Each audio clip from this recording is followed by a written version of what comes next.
안녕하세요. 성경 위드로 여러분과 벌써 만난 지 16번째 시간입니다. 오늘부터는 민수기를 공부할 텐데요. 3부로 나누어서 살펴볼 예정입니다. 민수기 책의 의미는 히브리 성경에서는 베미드마르라고 해서 광야에서라는 뜻이고요.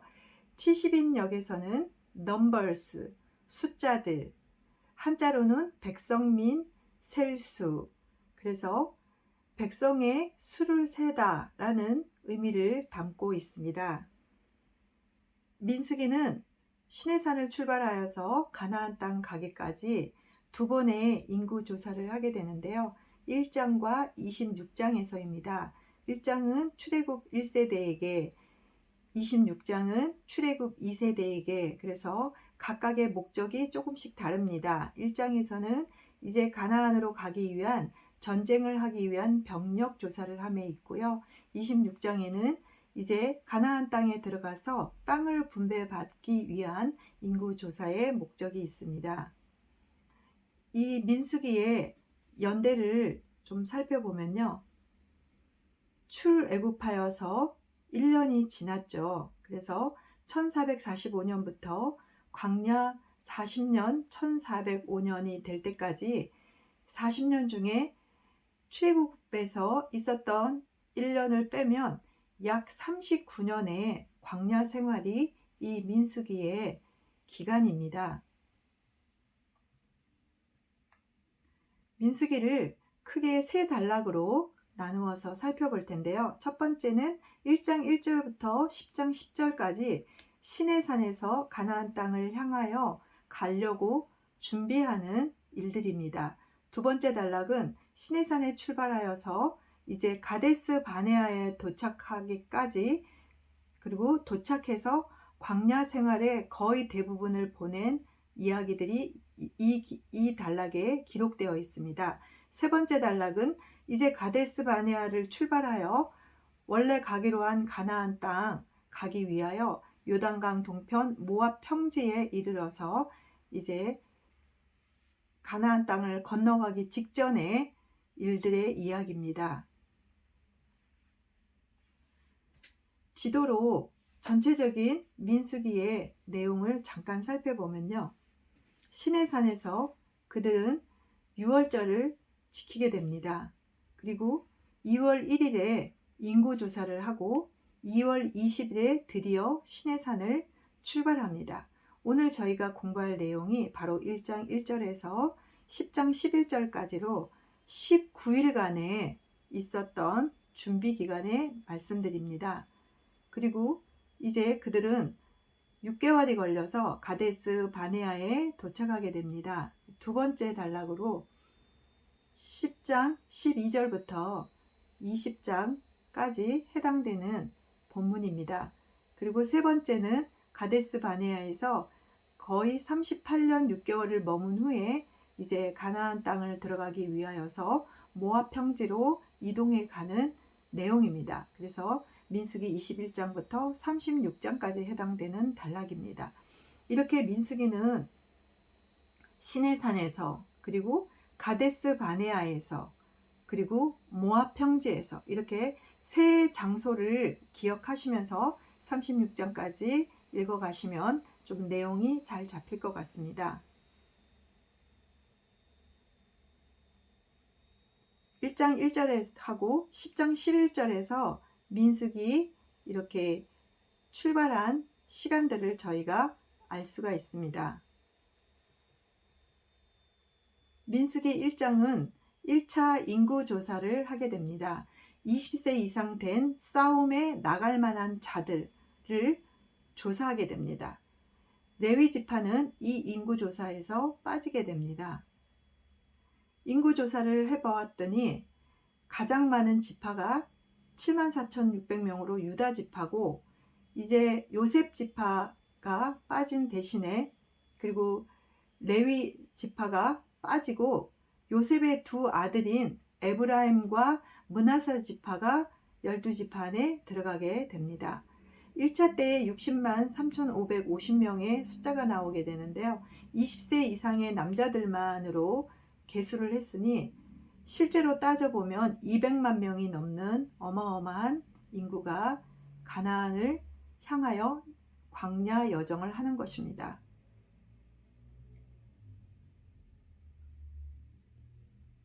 1장에 레위 지파가 인구조사에서 빠졌다고 하는데 그 이유는 이 레위인들에게는 병역 의무를 면제해주고 대신 성막 봉사자로 선택되었습니다. 출애굽기 32장의 금송아지 사건 때에 레위 지파는 모세에게 하나님께 인정받았습니다. 그 우상 숭배했던 그 사람들에게 대하여 분노를 하고 모세와 한 편이 되어서 하나님의 말씀에 따랐기 때문입니다. 2장에는 진을 배치하는 이야기가 나오게 됩니다. 동서남북 사방으로 세 지파가 한 조가 되어서 진 배치를 하고 그 가운데는 하나님의 임재인 성막이 위치하게 됩니다. 그리고 각각 제사장 아론과 므라리 자손, 게르손 자손, 고핫 자손 이렇게 성막 주변으로 장막을 치게 됩니다. 행진할 때에도 맨 처음에는 제사장이 하나님의 법궤를 어깨에 메고 3일 동안 갈 만한 곳을 찾은 후에 이제 나팔을 불면 유다, 이사갈, 스불론 1차로 출발을 하고 게르손, 므라디 자손이 성막을 메고 이제 또 출발하면 그 다음 진이 르우벤, 시므온, 갓, 이진이 출발을 하게 됩니다. 또 나팔을 불면 고핫 자손이 성물을 가지고 출발을 하면 에브라임, 므낫세, 베냐민 3진이 출발을 하고 그 뒤를 이어서 나팔을 불면 또 4진인 단, 아셀, 납달리 이렇게 행군을 하게 됩니다. 각 지파에 3개의 지파가 한 조가 되었는데요. 이렇게 초록색으로 표시한 지파가 이 한 조의 지도자격입니다. 이렇게 2장에 전투 대형으로 진을 배치했는데요. 이것은 적과 싸우고 행군을 위해서 백성들을 군대 조직으로 편성한 겁니다. 각 세 지파가 한 조고 각 조는 장막 중심으로 동서남북으로 진을 쳤습니다. 레위 지파는 장막 근처에 진을 쳤고요. 아까 본 것처럼 동서남북 각각의 세 지파씩 한 조가 되어서 진을 쳤습니다. 왜 이렇게 진 배치를 했을까요? 그것은 바로 성막을 중심으로 한 진 배치였습니다. 하나님 중심의 삶인 거죠. 행진할 때도 하나님이 먼저 앞서서 나아가면 그 뒤를 쫓아가는 겁니다. 그래서 하나님 중심의 삶, 하나님께서 인도하시는 그런 진 배치를 이스라엘 이 진에게 했던 것입니다. 3장 4장은 레위인들의 직무에 대해서 얘기하고 있습니다. 3장은 제사장들과 레위인들과의 관계를 설명했는데 레위인들은 제사장을 도와서 회막에서 봉사했습니다. 아론과 제사장을 도운 것이죠. 레위인들은 성소 자체에는 접근을 할 수가 없었습니다. 제물 바치는 것은 오직 제사장들만 가능했습니다. 이들은 회막의 모든 기구들을 관리했습니다. 레위인들은 하나님의 것인 초태생을 대신하여 하나님이 선택한 사람들이었습니다. 4장은 레위인은 상징적인 이스라엘의 장자라는 설명이 되어 있는데요. 레위 지파의 가문별 직무를 소개하고 있습니다. 레위인들은 30세에서 50세까지 남자들로 회막에서 봉사하였고 25세부터 30세 될 때까지 5년 동안은 견습 기간을 거쳤습니다.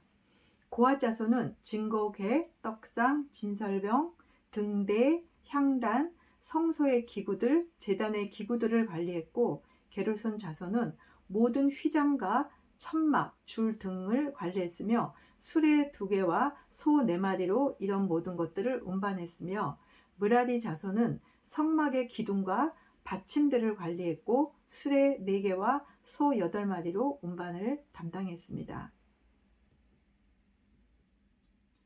레위인은 짐차나 짐승 등에 물건을 실었지만 성소의 기구들은 고핫 자손이 직접 메고 가야 했습니다.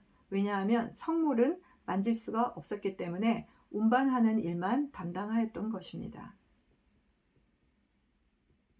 5장은 성결 유지에 관한 규례들이 적혀 있는데요.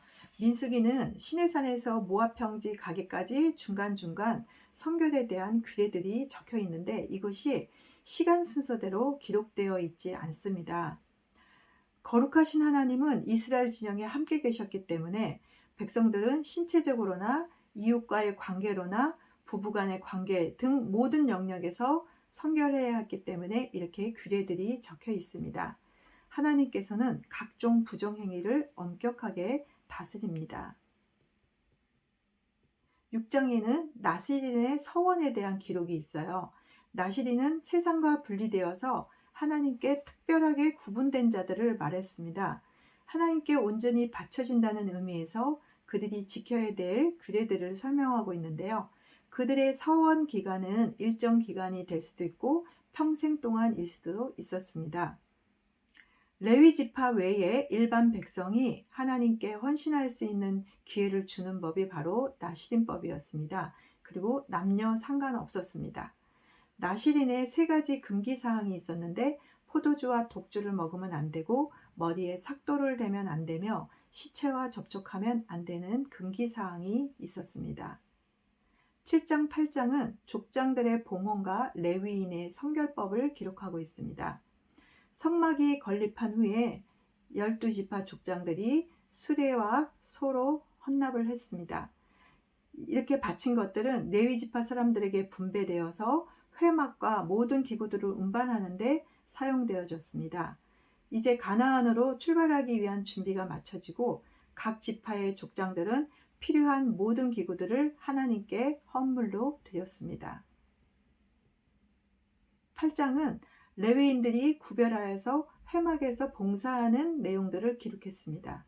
레위인들이 회막 봉사자로 선택되고 그들에게는 성결이 요구되어졌습니다. 그래서 몸을 정결하게 하는 의식을 했는데 2번째로는 예물을 드리고 백성의 대표가 레위인에게 안수를 하게 됩니다.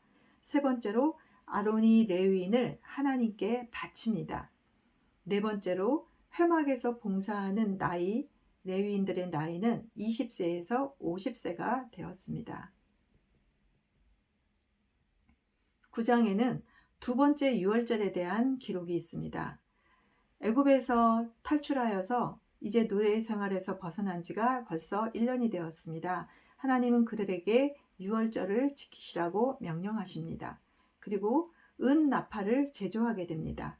이 나팔은 광야 여행 때에 백성들을 회집할 때 사용되어집니다. 백성들을 부르거나 흩으시거나 이렇게 200만 명 이상 되는 많은 사람들을 데리고 광야를 여행하기 위해서는 필요한 또 이 체계였습니다. 유월절을 지키지 못한 자들에 대한 대책이 기록되어 있는데요. 1개월 후에 즉 2월 14일에 유월절을 지키게 했습니다.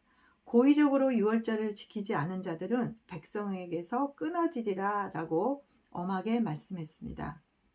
9장 15절부터 23절 사이에는 이제 가나안을 향해 출발할 때 하나님께서 구름기둥과 불기둥으로 인도하심을 기록해 놓았습니다. 민수기 9장 1절에서 14절에 이렇게 2번째 유월절에 대한 내용을 기록하고 있는데요. 애굽에서 첫 번째 유월절을 지키고 시내산에서 지키는 2번째 유월절인 것입니다. 이 기록을 민수기 9장에서 해놨어요. 그래서 우리가 민수기 1장을 읽을 때는 벌써 2월 1일 날 인구조사하는 내용이잖아요. 그래서 이렇게 9장에 기록된 내용이 사실은 민수기 1장 1절에 기록된 내용보다 시간적으로는 더 앞서서 있었던 일이었습니다. 10장은 이제 시내산을 출발하기 위하여 나팔을 불게 됩니다. 행군에 필요한 신호 방법인 것이죠. 이 나팔 신호는 아론의 자손인 제사장들만 불 수가 있었습니다. 드디어 10장 11절에서 가나안을 향하여 시내산을 떠나게 됩니다. 가데스 바네아를 향해서 출발하는 것이죠. 10장 11절 12절에는 둘째 해 둘째 달 스문 날에 구름이 증거의 장막에서 떠오르매 이스라엘 자손이 시내 광야에서 출발하여 자기 길을 가더니 바란 광야에 구름이 머무니라 라고 기록이 되어 있습니다. 이들은 구름이 머무는 곳에는 멈추고 또 구름이 떠오르면 출발하고 이렇게 하나님의 명령에 의해서 움직였던 것입니다. 가나안의 문턱인 가데스 바네아에서 가나안까지는 사실 10하루길이었다라고 합니다. 근데 이스라엘은 40년을 둘러서 가나안을 바라보는 모압 땅에 이르게 됩니다. 11일 걸릴 길을 40년간 둘러갔다는 것이죠. 그것은 그들이 하나님 앞에 광야에서 훈련을 받아야만 했던 것입니다. 그들이 하나님의 백성으로서 온전하게 하나님의 사람으로 되기까지 그들에게 이런 광야의 시간이 필요했던 것이죠. 우리 각자도 어쩌면 하나님의 사람으로 훈련되어지기 위해서 우리에게도 광야의 시간이 필요했는지도 모르겠습니다. 이제 다음 시간에는 민수기 2번째 단락을 저희가 또 공부하게 될 텐데요. 이번 한 주간도 하나님께 순종하며 말씀을 통하여 하나님과 동행하는 법을 배우는 복된 축복된 시간들을 보내시기를 기대하며 저는 다음 시간에 민수기 2번째 시간으로 찾아뵙도록 하겠습니다. 감사합니다.